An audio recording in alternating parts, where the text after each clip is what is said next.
রাজনীতির অঙ্গনে মানবিক নেতা হিসেবে প্রতিষ্ঠিত, যিনি পরবর্তী উত্থানের ঐতিহাসিক সমাবেশে বক্তব্যরত অবস্থায় পড়ে গিয়েছিলেন, সেখান থেকে আবার দাঁড়িয়ে বক্তব্য শুরু করেছিলেন, আবার পড়ে গিয়েছিলেন। তিনি বসে বসে জাতিকে নির্দেশনা দিয়ে তার বক্তব্য সমাপ্ত করেছিলেন। সেদিন ঘোষণা দিয়েছিলেন, স্বৈরাচার বিদায়ের যুদ্ধ শেষ করেছি, আরেকটি যুদ্ধ ঘোষণা করছি। সেই যুদ্ধ হচ্ছে দুর্নীতির বিরুদ্ধে।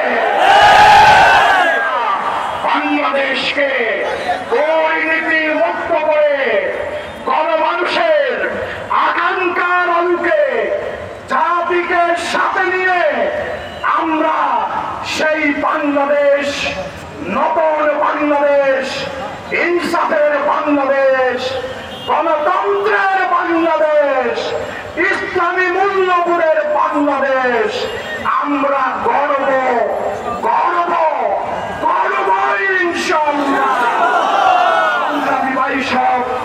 এই চট্টগ্রামের মাটিতে যারা জুলাই আন্দোলনে জীবন দিয়েছেন, আহত হয়েছেন, আমরা চিরদিন এই চট্টগ্রামের সংগঠন তাদের পাশে থেকে তাদের সহযোগিতা করে যাব ইনশাআল্লাহ।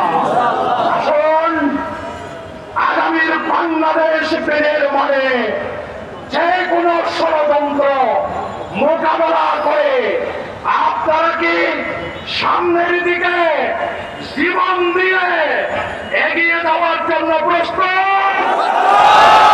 সংগ্রামী ভাই আমার, অবশ্যই আগামীর বাংলাদেশ, আগামীর পার্লামেন্ট ইসলামের পার্লামেন্ট হবে ইনশাআল্লাহ।